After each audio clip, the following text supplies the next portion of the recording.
Hi friends, welcome back to my channel. ಇವತ್ತು ಚಿಕ್ಕ ಮಕ್ಕಳಿಗೆ ಆರೋಗ್ಯಕರವಾಗಿರುವಂಥ ರಾಗಿ ಸರಿ ರೆಸಿಪಿನ ಯಾವ ರೀತಿ ಮಾಡೋದು ಅಂತ ಹೇಳಿ ಇವತ್ತಿನ ವಿಡಿಯೋದಲ್ಲಿ ತಿಳಿಸ್ಕೊಡ್ತೀನಿ. 5 ತಿಂಗಳ ಮೇಲ್ಪಟ್ಟ ಮಕ್ಕಳಿಂದ ಹಿಡಿದು 2 ವರ್ಷದ ಮಕ್ಕಳವರೆಗೂ ಈ ರೆಸಿಪಿನ ತಗೋಬಹುದು. ಬನ್ನಿ ಹೇಗೆ ಮಾಡೋದು ಅಂತ ನೋಡೋಣ. ನಾನಿಲ್ಲಿ ಅರ್ಧ kg ರಾಗಿ ತಗೊಂಡಿದ್ದೀನಿ. ಹಾಗೆ 50 ಗ್ರಾಮ್ ಅಕ್ಕಿ ತಗೊಂಡಿದ್ದೀನಿ. ಗೋಧಿ 25 ಗ್ರಾಮ್ ತಗೊಂಡಿದ್ದೀನಿ. ತೊಗರಿಬೇಳೆ 2 ಟೇಬಲ್ ಸ್ಪೂನ್, ಕಡಲೆಬೇಳೆ 2 ಟೇಬಲ್ ಸ್ಪೂನ್, ಉದ್ದಿನಬೇಳೆ 2 ಟೇಬಲ್ ಸ್ಪೂನ್, ಹೆಸರುಕಾಳು 2 ಟೇಬಲ್ ಸ್ಪೂನ್, ಜೀರಿಗೆ 1 ಟೇಬಲ್ ಸ್ಪೂನ್, ಮತ್ತು 10 ಗೋಡಂಬಿ, 10 ಬಾದಾಮಿ, 2 ಟೇಬಲ್ ಸ್ಪೂನ್ ಶೇಂಗಾ ಬೀಜ, 2 ಟೇಬಲ್ ಸ್ಪೂನ್ ಕಡಲೆಕಾಳು, ಸ್ವಲ್ಪ ಬಜೆ ಮತ್ತು ಸ್ವಲ್ಪ ಉಪ್ಪನ್ನು ತಗೊಂಡಿದ್ದೀನಿ. ಇವಾಗ ನಾನು ಒಂದು ಪಾತ್ರೆ ತಗೊಂಡು ಇವಾಗ ಆ ಪಾತ್ರೆಗೆ ರಾಗಿ, ಗೋಧಿ ಮತ್ತು ಎಲ್ಲ ಬೇಳೆಕಾಳುಗಳು, ಕಡಲೆಕಾಳು ಎಲ್ಲನೂ ಒಂದು ಪಾತ್ರೆ ಹಾಕ್ಕೊಂಡು ಚೆನ್ನಾಗಿ ವಾಶ್ ಮಾಡ್ಕೋತಾ ಇದ್ದೀನಿ. ಇದರಲ್ಲಿ ತುಂಬ ಧೂಳಿರುತ್ತೆ. ಒಂದು 5-6 ಸಲ ವಾಶ್ ಮಾಡಬೇಕು. ಚಿಕ್ಕ ಮಕ್ಕಳಿಗೆ ಕೊಡೋದಲ್ವ, ಅದಕ್ಕೋಸ್ಕರ ಕ್ಲೀನಾಗಿ ವಾಶ್ ಮಾಡಬೇಕು. ಡಾಕ್ಟರ್ಸ್ ಹೇಳೋ ಪ್ರಕಾರ 6 ತಿಂಗಳವರೆಗೂ ಮಗುವಿಗೆ ತಾಯಿ ಎದೆ ಹಾಲನ್ನು ಬಿಟ್ಟು ಬೇರೆ ಏನು ಕೊಡಬಾರ್ದು. ಆದರೆ ಕೆಲವೊಂದು ಮಕ್ಕಳಿಗೆ ತಾಯಿ ಎದೆ ಹಾಲು ಸಾಲ್ತಾ ಇರಲ್ವಲ್ಲ, ಅಂಥ ಮಕ್ಕಳಿಗೆ 5 ತಿಂಗಳು ಕಂಪ್ಲೀಟ್ ಆದ ನಂತರ ಈ ರೆಸಿಪಿನ ನೀವು ಸ್ಟಾರ್ಟ್ ಮಾಡ್ಬೋದು. ಇದರಿಂದ ಯಾವುದೇ ರೀತಿ ಸೈಡ್ ಎಫೆಕ್ಟ್ ಆಗೋದಿಲ್ಲ. ನೋಡಿ, ಇದರಲ್ಲಿ ಎಷ್ಟೊಂದು ಧೂಳಿದೆ. ನಾನಿವಾಗ ಇದನ್ನು ಕ್ಲೀನಾಗಿ ವಾಶ್ ಮಾಡ್ಕೋತಾ ಇದ್ದೀನಿ. ಇವಾಗ ನಾನು ಇದನ್ನು 5-6 ಸಲ ವಾಶ್ ಮಾಡ್ಕೊಂಡು ಇಟ್ಕೊಂಡಿದ್ದೀನಿ. ಇವಾಗ ನಾನು ಇದನ್ನು ಚೆನ್ನಾಗಿ ಬಿಸಿಲಿಗೆ ಒಣಗಿ ಹಾಕಿದ್ದೀನಿ.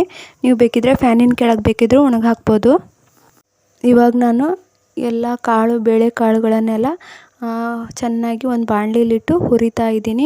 ಮೀಡಿಯಮ್ ಫ್ಲೇಮಲ್ಲಿಟ್ಟು ಹುರ್ಕೋಬೇಕು, ಫ್ರೈ ಮಾಡ್ಕೋಬೇಕು. ಇಲ್ಲ ಅಂದರೆ ಎಲ್ಲ ಸೀದು ಹೋಗೋ ಚಾನ್ಸಸ್ ಇರುತ್ತೆ. ಆವಾಗ ಕಹಿ ಆಗುತ್ತೆ, ಮಕ್ಕಳು ತಿನ್ನೋದಿಲ್ಲ.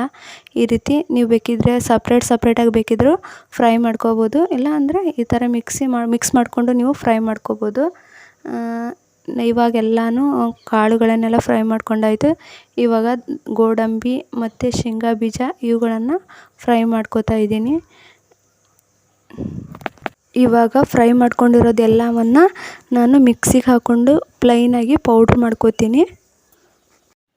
ಈಗ ಮಿಕ್ಸಿ ಮಾಡ್ಕೊಂಡಿರೋಂಥ ಪೌಡರ್ನ ಒಂದು ಪಾತ್ರೆಗೆ ತೆಳುವಾದ ಬಟ್ಟೆ ಸುತ್ತಕೊಂಡು ಅದರಲ್ಲಿ ಚೆನ್ನಾಗಿ ಪೌಡರ್ನ ಸೋಸಬೇಕು. ಈ ರೀತಿ ಸೋಸೋದ್ರಿಂದ ಮೇಲ್ಗಡೆ ಇರೋಂಥ ಚಲ್ಟ ಎಲ್ಲ ಬಿಟ್ಕೊಳ್ಳುತ್ತೆ. ಪ್ಲೇನ್ ಪೌಡರ್ ಮಾತ್ರ ಪಾತ್ರೆ ಒಳಗೆ ಬೀಳುತ್ತೆ. ಇದರಿಂದ ಮಕ್ಕಳಿಗೆ ತಿನ್ನೋದಕ್ಕೆ ಈಸಿ ಆಗುತ್ತೆ. ಇಲ್ಲ ಅಂದರೆ ಆ ಚರಟ ಎಲ್ಲ ಗಂಟಲು ಸಿಕ್ಕಾಕೊಳ್ಳುತ್ತೆ. ನೋಡಿ ಎಷ್ಟು ಚೆನ್ನಾಗಿ ಪ್ಲೈನಾಗಿ ಪೌಡ್ರ್ ಬಂದಿದೆ ಅಂಥೇಳಿ.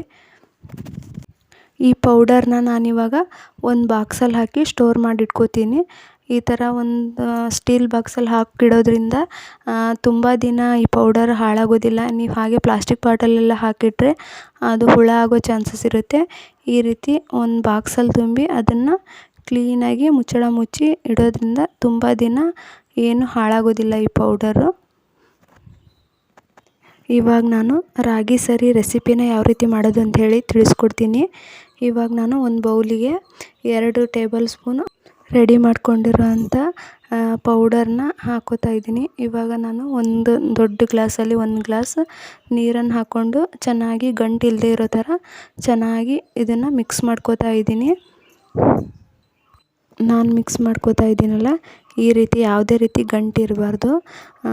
ನೋಡಿ, ನಿಮಗೆ ಎಕ್ಸ್ಟ್ರಾ ನೀರು ಬೇಕಿದ್ದರೂ ಇಲ್ಲಿ ಆ್ಯಡ್ ಮಾಡ್ಕೋಬೋದು. ನಾನು ಸ್ವಲ್ಪ ತಿಕ್ ಅನ್ನಿಸ್ತು, ಅದಕ್ಕೋಸ್ಕರ ಸ್ವಲ್ಪ ನೀರನ್ನು ಆ್ಯಡ್ ಮಾಡ್ಕೊಂಡಿದ್ದೀನಿ.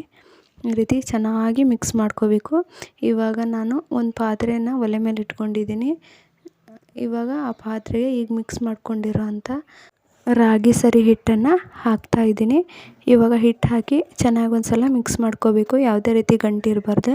ಇವಾಗ ಸ್ಪೂನನ್ನು ಈ ರೀತಿ ಚೆನ್ನಾಗಿ ಕೈ ಆಡ್ತಾ ಇರಬೇಕು, ಇಲ್ಲ ಅಂದರೆ ಗಂಟಾಗಿಬಿಡುತ್ತೆ.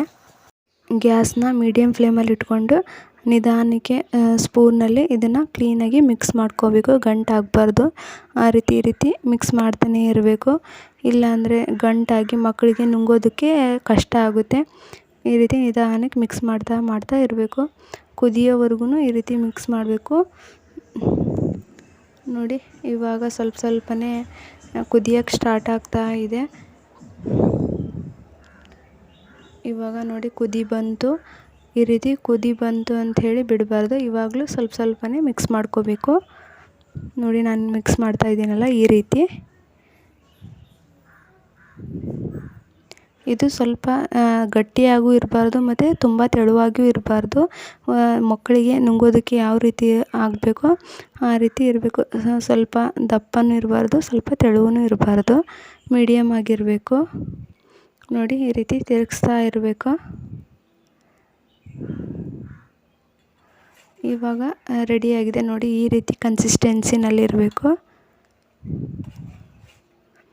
ಇವಾಗ ರಾಗಿ ಸರಿ ರೆಡಿಯಾಗಿದೆ. ಇದು ತಣ್ಣಗಾದ್ಮೇಲೆ ಮಕ್ಕಳಿಗೆ ತಿನ್ನಿಸ್ಬೋದು. ತುಂಬ ಬಿಸಿದು ತಿನ್ನಿಸ್ಬೇಡಿ, ಯಾಕೆಂದರೆ ರಾಗಿ ಅಷ್ಟು ಬೇಗ ತಣ್ಣಗಾಗೋದಿಲ್ಲ, ತುಂಬ ಹೀಟಾಗಿರುತ್ತೆ. ಅದಕ್ಕೋಸ್ಕರ ಸ್ವಲ್ಪ ಉಗುರು ಬೆಚ್ಚಗಿದ್ದಾಗ ಮಕ್ಕಳಿಗೆ ತಿನ್ನಿಸಿ.